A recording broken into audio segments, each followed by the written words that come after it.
Luke Kincaid became the all-time leading point scorer for Neuqua Valley boys basketball this week, while the Waubonsie Valley boys lost a game for the first time this season. Good evening, Naperville sports fans. We have plenty of basketball coverage and more on this episode of NSW. I'm your host, Joe Kennedy. While Kincaid has etched his name in the record books, he and the Wildcats look to snap a 4-game losing streak. Despite losing to 5th-ranked Bolingbrook, Waubonsie Valley remains in the top 5 of the Class 4A AP poll, with Bennett Academy trailing right behind in 9th. The Warriors, who have already clinched the DVC title, traveled to Wildcat territory on Friday for a rivalry game that never disappoints. With the postseason just around the corner for boys basketball, we have a rivalry matchup at Neuqua Valley. The Wildcats are currently on a 4-game skid as they face off against Waubonsie Valley, who is still undefeated in the DVC. We get the scoring started with Neuqua. Colin Jarity gets the ball on top as he scores an early 3-pointer. Dub V with a counterattack now as Moses Wilson springs Tyreek Coleman, who shows off his skills for the layup. Warriors up 5-3. It's all Waubonsie late on in the first. Coleman plays the ball to Wilson, who scores on the alley-oop layup. That gives the Warriors an 11-7 lead after 1. Later on in the second quarter, Neuqua trails 19-13 as Luke Kincaid narrows that deficit by knocking down a triple. Coming back down the court is Waubonsie. Tyreek Coleman finds a wide-open Cade Valek in the paint, who goes up for the dunk. Finishing the half on top would be the Wildcats. Luke Kincaid gets the ball down low as he tacks on another triple. Neuqua leads 22-21 at the break. Getting the scoring started in the second half is Matt Sessom, who takes his time before shooting for 3. Dub V goes up 30-24. Neuqua still hanging around in this one. Kincaid passes off to Colin Jarity, who swishes the triple. Wildcats down by just 2, 36-34. Neuqua with one last chance in the quarter as Kincaid gets the ball out wide and he knocks down another triple. That gives the Wildcats a 37-36 lead going into the fourth quarter. Starting the last frame with the ball is Trey Blissett, who dribbles into the paint, putting the ball up, scoring, and drawing the foul. Responding instantly is Luke Palashki, who knocks down a triple from distance. A couple of plays later, and it's Palashki again who scores another 3-pointer. That puts the Wildcats up 45-38.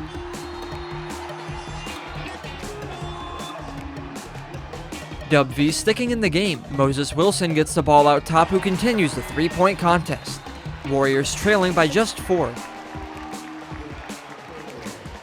However, getting the ball right back is Colin Jarity, who scores another 3-point basket for the Wildcats. And that's where we'll end it, as the rest of the game would be fouls and free throws that helped Neuqua Valley take down the Warriors by a score of 61-56. I mean, Waubonsie's our biggest rival, always has been. They're like number 4 or 5 in the state. 1 loss. We were coming into this game with nothing to lose. They had everything to lose. We put it all on the court and we just grinded it out and won. Huge win. We're going into playoffs. We needed that. We were on a 4-game lose streak.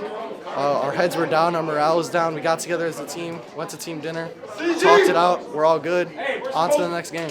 I mean, we kept our heads up. Obviously, been on a kind of a dry streak, as I think everyone knows by now. But we kept our heads down. We had a good practice yesterday. I think it led to success today. Our defense was, I don't know how much they ended up scoring, but it was low 50s, I think. Our defense was incredible. We ended up hitting shots. I know I started out cold, but all you got to do is keep shooting and eventually find the bottom of the net. So. It's time for a Friday night DVC basketball match as Metea Valley plays host to Naperville North. The Huskies won by 2 points the last time these two teams met in January. The playoff bracket has been already released, with Metea Valley as a 7th seed in the East Aurora sectional and Naperville North the 12th seed. After a scoreless 2.5 minutes, the visiting Huskies get the match kick-started as senior Bryce Welch steps up and gets the layup. Jack Hallstrand on the assist. Metea Valley responds as senior guard James Parker sinks the mid-range jumper, and we're all square at 2. The offensive tug-of-war continues as this time North's Cole Arl swishes the 3 and North's up 5-2. Just a little later, Parker's on the inbounds where he finds Will Ashford, who gets Trey Watkins involved for the 3.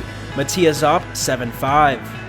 A few minutes later, Arl drives and passes to Welch, but Alex Daniel of Matia is there to deny it. North's trifecta of Sam Johnson, Arl, and Welch get involved for this basket as the Huskies fight back, now up by 1. We close out the first quarter here with Parker getting the steal off Arl, and he lands the deuce. The first quarter ends with Matia up 12-8. The Mustangs go around the horn as Parker, Nosek, and Daniel get it to Ashford, and just like that, Matia's up by 1. Now we see James Parker again, this time with the give and go, as Ashford nicely assists. Matia leads by 3. 1 minute remaining in the half, and Husky senior Ben Victor assists Arl's drive and basket as the Huskies are down by 1. The lively first half continues with under 40 seconds left. Arl deflects Parker's pass attempt, and Welch is there to secure it, getting the jam. North is up by 1. Parker and Watkins are on the offensive here for Matia, where Parker gets his own rebounds and the bucket to close out the first half. Matia leads 18-17. Matia puts the pressure on defense here as Nosek gets the steal and sends one up to Daniel, who gets the layup to go. Matia's up by 6 now in the third. But the Huskies strike back quick as Grant Montanari finds Kallstrand, who drives it home. The Huskies trail by 2. Still in the third, North comes up with some great ball movement, which allows Welch to drive into the paint for a layup. They still trail by 6. Just under 2 minutes left in the third, and Arl steps right up for the 3 as the Huskies are now down 36-28. Nosek misses the shot, but Watkins gets the rebound and assists Smith as at the end of the third, Matia's up by 8. Now in the fourth, Smith finds Nosek before it gets to Daniel, who closes out the possession with a solid 3. Matia's up by 9. Under 4.5 minutes left in the game, the Mustangs work the ball around as Nosek and Ashford get it to Smith, who secures his second bucket on the night. But senior Bryce Welch is determined to make it a game as he sinks it, and North trails by 9. Montanari and Bryce Welch combine for a bucket here, but it's going to be too little too late for North as the Mustangs get the W 53-48. James Parker leads the way with 20 points. It's the last home game of the year for the Naperville Central Redhawks, who look to end the regular season in the win column. They take on the Matia Valley Mustangs, who hope to win its first DVC game. The Redhawks are coming off a loss to rival Naperville North, 63-54, while the Mustangs lost to Oswego, 54-40. To start the game, Ariana Hammonds hits a wide-open corner 3 for the Mustangs to make it 3-0. But back on the other side, Erin Hackett lets one fly from NBA range as her 3 ties it up for the Redhawks. Later in the quarter, Matia Valley's Reese Vala goes on the fast break and finishes over a defender to make it 7-6 in favor of the Mustangs. At the end of the first quarter, Annie Burke drives baseline, but quickly puts up a floater over 2 defenders, and Matia now leads by 3. We kick off the second quarter with Hammonds pulling up from mid-range as the Mustangs now trail 18-17. On the ensuing possession for Central, Emerson Burke connects from a couple of feet behind the three-point line, pushing the Redhawks' lead to 21-17. Halfway through the quarter, and after trading baskets, Annabelle Kritzer grabs the board and goes back up to get the bucket for the Redhawks. Later in the quarter, Hammond steals the ball and in transition finds Lucy Burke, who goes off the high glass for the finish. Matia still trails by 10. Hackett throws up a running shot from 3 as time expires, and the ball touches just about every part of the rim before flushing home at the buzzer. Redhawks lead 34-23 at the half. Just into the second half, the Redhawks get the ball to Tessa Williams, who hits about the deepest two you possibly can. Central is in a groove to begin the third. Burke for the Redhawks drives left and goes up and under for the and one play, pushing their lead to 39-23. It's just a couple of Burke's 13 points on the night. With the Redhawks taking over the second half, Adriana Villanova grabs the board and finds Hackett on the fast break. She wastes no time to bank home another three to extend Central's lead. Hackett scores 22 points on the night. As we move to the fourth, Rosie Whitaker grabs the board and puts it back up to move the lead to 30 for Naperville Central. And as time ticked away in the fourth, the Redhawks dominantly close out the regular season with a 56-29 win. It's senior night for Naperville North girls basketball as they host Waubonsie Valley. The Huskies look to avenge their 56-42 loss to Dub V last month and enter tonight's matchup with momentum on a 3-game winning streak. The Warriors are on a roll with a 7-game winning streak as they look to remain undefeated in DVC play. Huskies look to get things going as Natalie Frempong dishes it to Kendall Johnson and she buries the triple. They go up 3-0. Frempong tries to go around Ariana Garcia, but it gets stolen by the Warrior. Garcia tosses it to Daniela Porcozo, who swings it to Hannah Lobb, and she gets the tough layup shot to go, plus the foul. Waubonsie leads 10-3. 4 Huskies touch the ball here as Anna Richards is wide open from downtown, and she buries the tray for North, who now trails 19-6 after 1. Frempong feeds it to Johnson, and she sinks another triple for North as they cut the Warriors' lead to 21-11 early in the second quarter. Porcozo drives down the other end of the court, takes it herself, and buries the jumper. Waubonsie's ahead by 12 points. But North is still trying to keep it close, and Podkosik dishes it to Frempong, who sinks the triple from deep. Waubonsie still leads 31-19 as we go into the half. Emily Rosler with possession for the Huskies, who feeds it to Johnson for another triple. North trails 33-24 to start the third. They continue to stay in this one thanks to the 3-ball. This time it's Richards. North still trails 35-27. But the Warriors' offense gets back to cooking as we close out the third quarter. Lobb drains the trifecta from downtown, and Dub V ends the third on a 9-0 run, leading 44-27. The Dub V 3-point barrage continued in the fourth. This time, Porcozo drains the tray from the corner. Waubonsie beats Naperville North 60-33 for their 8th straight win and finishes the DVC schedule as undefeated conference champions. I feel like we weren't handling the pressure good. We got a lot of turnovers, just kind of that. But once we figured out the pressure, we're able to break through it, get open, make good passes, then kind of found our stride. Well, I got handed to anybody who set good screens or passed me the ball. The passes that I had the passes that I got when I made those threes were really crisp. They were perfect passes. There's some great screens. We have a couple plays that we run for shooters, and I felt like the screens were really good. So.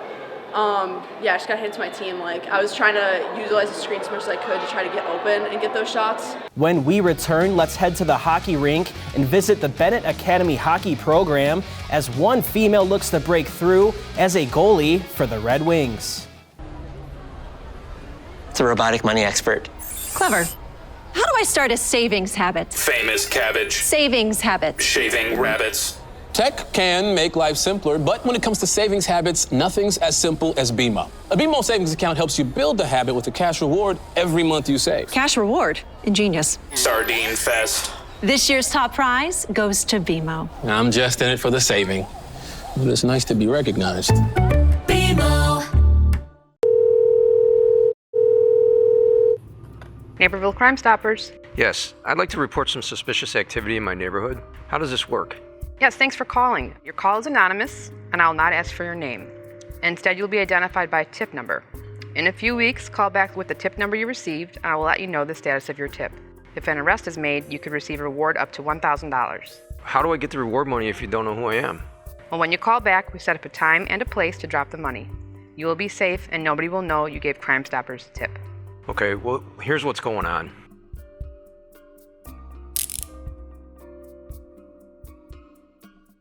National Girls and Women in Sports Day was this week, and what better way to celebrate than to highlight Red Wing goalie Ava Christensen. She's the lone girl player on the Bennett hockey squad, and Patrick Cotto has more for our latest feature story here on NSW. Bennett Academy Hockey has a long tradition of success as members of the prestigious Chicago Catholic League, winning multiple Kennedy Cups and advancing to the championship game of the Blackhawk Cup in the past 10 years. This year, the Red Wings have a new varsity team member lacing up the skates in Ava Christensen. The junior is playing the goalie position for the first time on varsity after spending the last 2 years with the JV team. However, this is far from her first time putting on a hockey uniform. My dad asked me if I wanted to go skating when I was 5, and I really enjoyed it, so I started playing mites for the Sabres, and during mites we would rotate who played goalie, and ever since the first time I played goalie there, I just fell in love with it, so I stuck with it. From skating lessons to joining club hockey, Christensen began her hockey career with the Sabres Hockey Association. She also played for the St. Louis AAA Blues and is currently playing for the Florida Alliance, while attending school at Bennett Academy and making plays on the ice as the Red Wings' backup goaltender. Being on the ice since the age of 5 has helped Christensen improve her game. It really helps my development. I feel like I've gotten so much better over the years that I've played boys, so, it's great. Her skills in the net impressed the Red Wing coaching staff, making Ava's addition to the roster an easy decision. She's one of the more technically proficient goaltenders we've had. She plays the position really well. She makes the best use of her size that she can, and she does it by playing the position technically better than pretty much every boy. This is not the first time she has played with the boys, as the Sabres Hockey Association is a co-ed group. That experience is what gave her confidence to join the Bennett boys team as opposed to playing with the girls' high school club like the Naperville Valley Warriors. Despite that level of success, Ava still had some learning curves to face when she first put on the pads at the high school level. I'm a little nervous at first for every game, but then you just kind of relax and ease into it, and it's just a normal game after that. Her time on the ice varies depending on her schedule with the Florida Alliance, but when she's rocking the Red Wing uniform, she has impressed her teammates and coaches. Players like Danny Quinlan knew the team was in good hands even before Ava took the ice for the first time with the Wings. It was nice just to have some diversity. It was nice to have her on the team. We were friends with her coming into Bennett before she was even on the hockey team, and it was nice just to have her a part of the team. Christensen has one more season with the Red Wings, but for now their main focus is to capture the CCHL Kennedy Cup while making a deep run in the Blackhawk Cup, entering the postseason as the 15th seed. No matter how far the team goes, it will be exciting to see what Ava brings to the table come her senior year. I'm looking forward to next year and seeing and helping her wherever we can to get an opportunity to play in college, and anything we can do to support that and showcase her and give her that opportunity. I think she's earned it. I think she's one of the better female goaltenders. I've coached a lot of women and girls hockey, and I'm excited for her opportunities. As for Christensen, she has a message for those who are on the fence trying new things, whether they're at the age of 5 or above. I would just say work hard, because there's really not a limit what you can do as long as you work for it. For Naperville Sports Weekly, I'm Patrick Cotto. When we return, let's head to the lanes as our girl bowlers competed in sectionals over the weekend. Then we'll get our first play of the week. Local news is your lifeline. Let the Daily Herald help you navigate your world with solid reporting, good advice, and a much-needed diversion or two.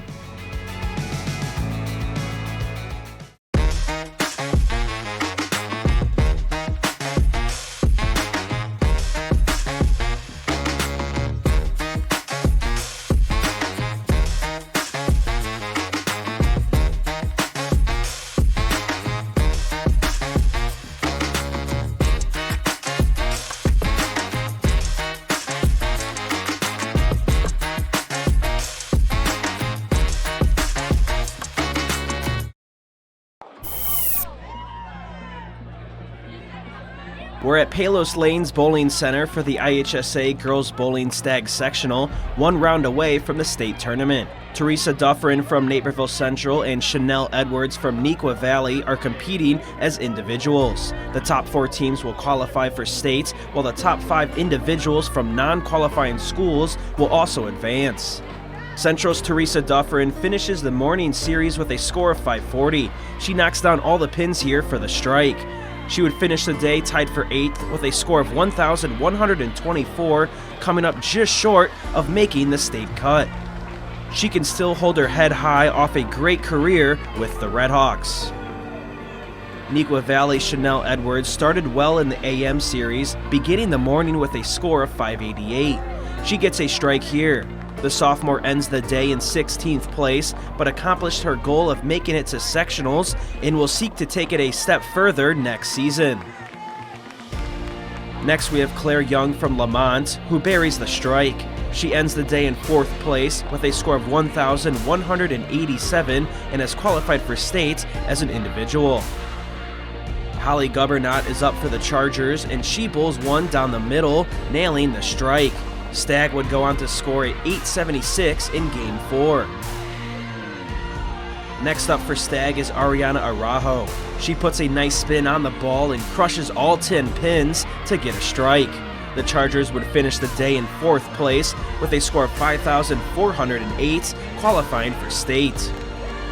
Andrew High School is up as Alexis Olson puts some firepower on this one to nail the pin for the Thunderbolts. It's Jana Mihalovich's turn for the Bolts, and she easily hits this strike. Andrew finishes the day in 3rd with a score of 5,360, qualifying for state. Lockport and Richards battle it out for 1st place. Olivia Matiasik is up for the Porters, and she knocks down 9 out of 10 pins to keep Lockport in this matchup. Brooke Stroud goes up for Lockport and crushes the strike. The Porters finish Game 5 with a score of 1,001. Natalie Stahulik is up next for Richards. She drives the ball straight down the middle, blasting the pins for a strike. The Bulldogs end Game 5 with a score of 912. Lauren Lane is on deck for the Porters and easily hits the strike to keep Lockport in the sectional title race. Her teammate Stroud is up once more and crushes the pin as the Porters end Game 6 with a score of 899. Alyssa Garcia is next for the Bulldogs and buries a strike for Richards as they try to pull away. Next time up, Garcia crushes the pin and the Bulldogs finish Game 6 with a score of 870. Matiasik from Lockport is the individual champion, while the team champion is the Richards Bulldogs with a final score of 5,884. The Bulldogs bounce back after not qualifying for states at last year's sectional in a heartbreaking bowl-off.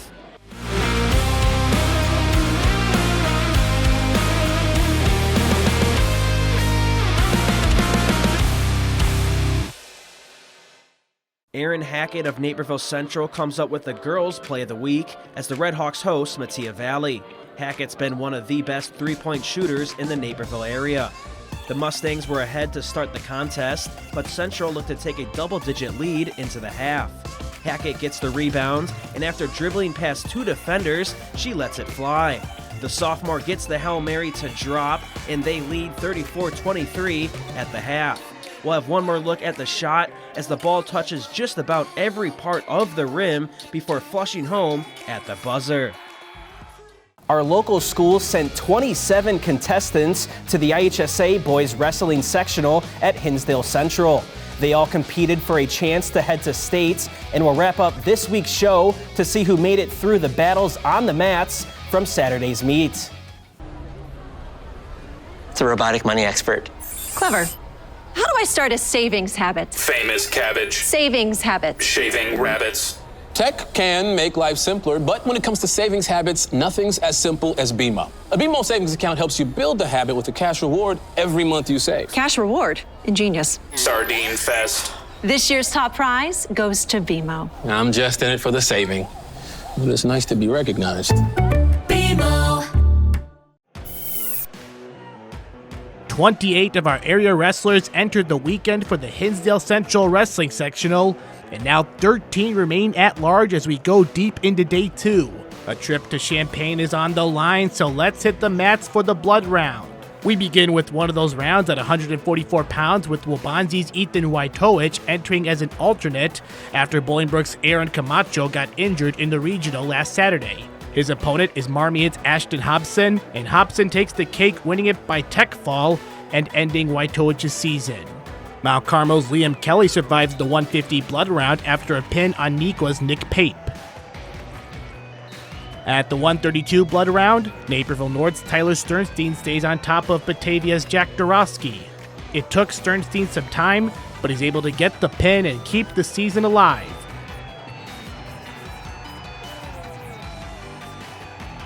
We're not done with him yet because he ends the day in style, winning the third place match over Sandburg's Brady Ritter. Evan Stanley from Mount Carmel, who beat Sternstein in the semi, wins the sectional at 132 pounds.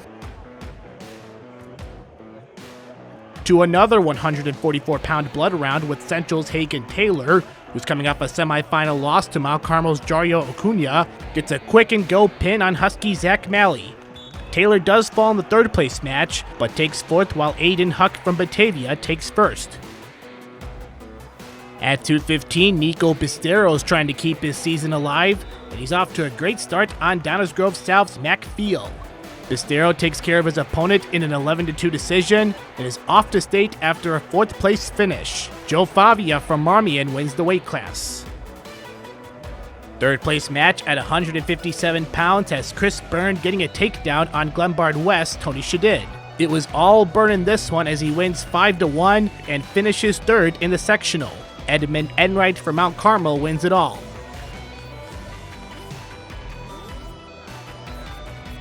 Will Urbeck wrestles against Marmion's Matt Nish in the heavyweight third place match, and the Red Hawk rolls on top of Nish and wins a close one 7-5.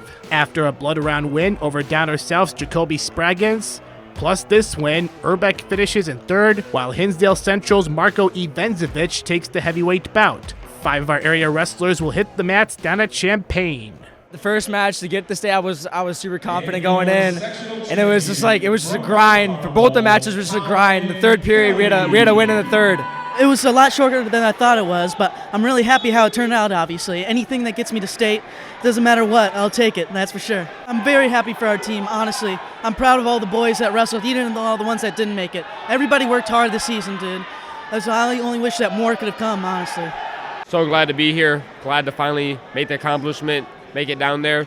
And that last match was huge. It gave me a better ranking, gave me a better seeding for this next upcoming tournament, and hopefully I can make the most out of it.